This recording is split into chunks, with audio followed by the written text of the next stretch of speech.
Hi, I'm Heather Malloy. I'm a licensed acupuncturist, massage therapist, yoga and meditation teacher.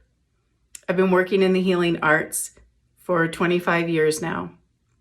I'm happy that you can join me for these online videos and practices. And please check out my website at heathermalloytcmhealing.com. Thank you again for joining me today. May you be blessed, happy, and safe. Namaste. We're going to be working on the spine and joint mobility series.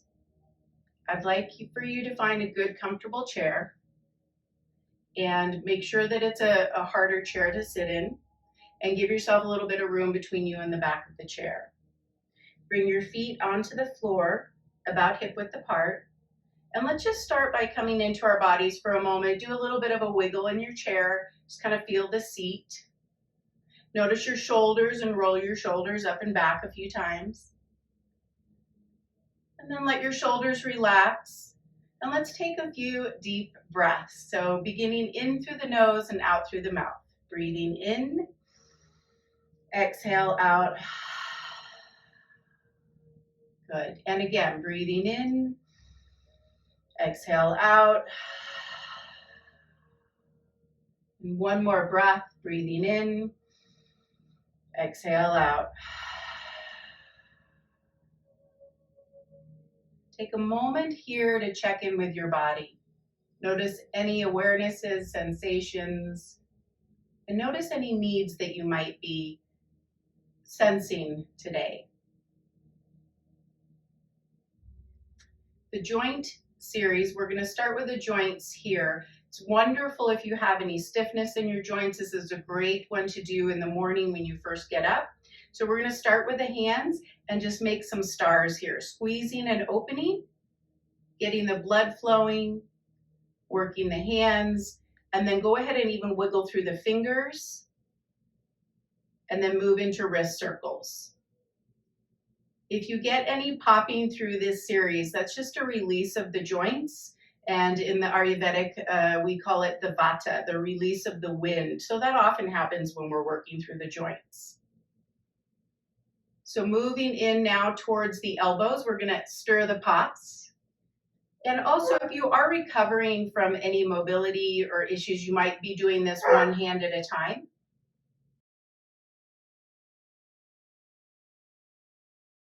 Yes, we're going to have some dog in the background.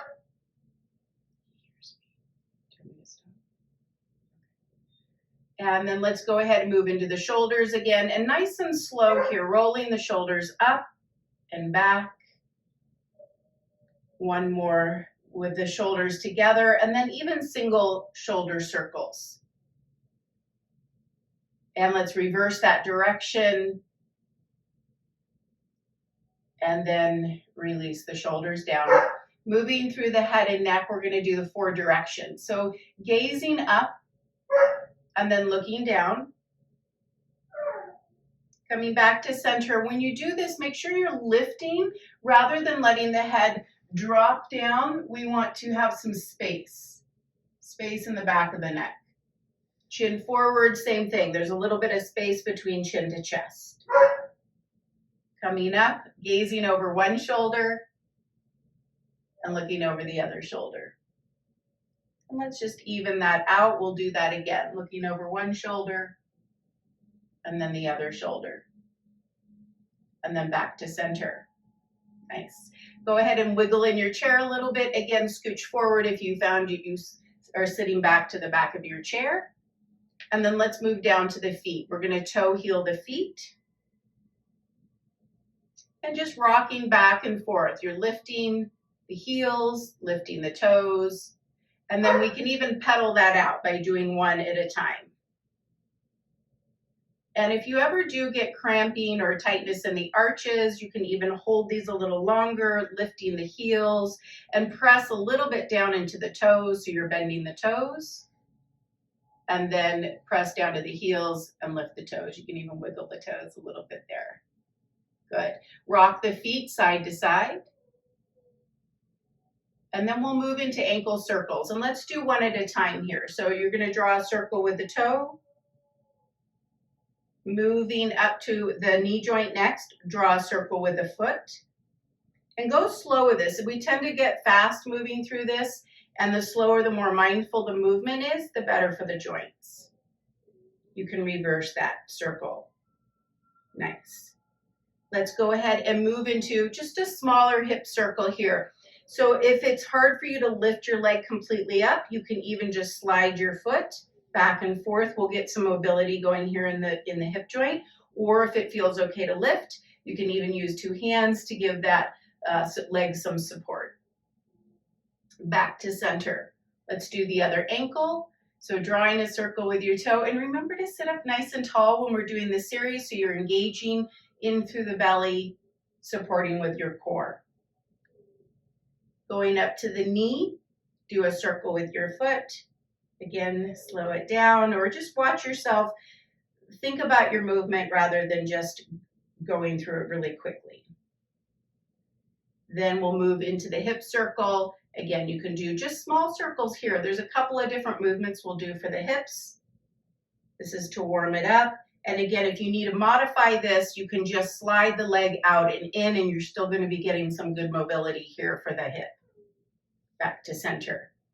Wonderful, good. So we've worked the joints. We've worked through the hands, the elbows, the shoulders. We did a little warm up for the neck. We've done feet, knees, and hips. Now we're going to focus a bit here on the spine, and there's 6 movements of the spine. We're going to start with a cat-cow movement. So if you're familiar with some of the yoga postures, seated, we want to scoop the belly in and look down, and then come up, chest forward, and the hips tilt forward and release. And I'm going to turn to the side because I want you to see a little bit of this movement. We don't want to sink down. We want to actually scoop in. And sometimes I use this cue of that you're holding one of those big exercise balls so that you're keeping that space in and around the belly. And then when you lift up, you're lifting the heart and the chest, and your hips tilt forward. So I'll do that again one more time here to the side. If you want to add your arms, you can, or you can be on your knees. And then lift up. And again, I'm keeping that little bit of space behind the neck as well. I'm going to turn back to center, so cat-cow, that back, forth, and we lift. And let's do that one more time. This is a wonderful movement, especially in the morning, but anytime through the day, to release tension in the back. Moving into the next 2 movements of the spine are moon postures. So this one is going to be like we're making the crescent moon. Come back up. I'll show the other side, and I'm going to give you a few things to think about here as well. Back up. If you are having any shoulder issues, whenever our arms go higher than our shoulders, we start to have more pressure on the joint. So if you needed to really adapt this, keep your elbow bent so that your arm isn't really lifting higher than the shoulder, and you can still get this side, because what we're opening here are the ribs. We're working the rib cage back to center. So that's a way to adapt. If it feels okay, bring the arm up, watch the shoulder lifting, keep that shoulder drop down, and then you just come into that beautiful side angle. Lift up. I'll do the other side. So remember adapting, bending at the elbow. If it feels good, go a little bit higher, back to center. Wonderful. Moving into our twists, our next 2 movements of the spine, I'm going to show you an open twist. So hand on the same leg, and you turn back to center. And I'm going to add on this. I'm going to build through our series here. Turn to the other side, sitting up nice and tall. That's always a key for our twisting postures. Back to center. And then I'm going to do that again. An open twist. Back, twisting around, and back. So now let's go ahead and toe heel our feet out a little bit wider, so you have a wider stance. And I want to show you a few of those movements, cat-cow, moon pose, and the twists, and how you can build on this, go a little deeper as you're warming up or as it feels right for your body. So our cat-cow, we tuck the belly in, And lean back a bit here. Lift up, hips tilt forward, chest. You can use your hands here now for a little leverage on the inner thighs to deepen your stretch. Again, reaching or pressing back, lifting up, gazing up, back to center.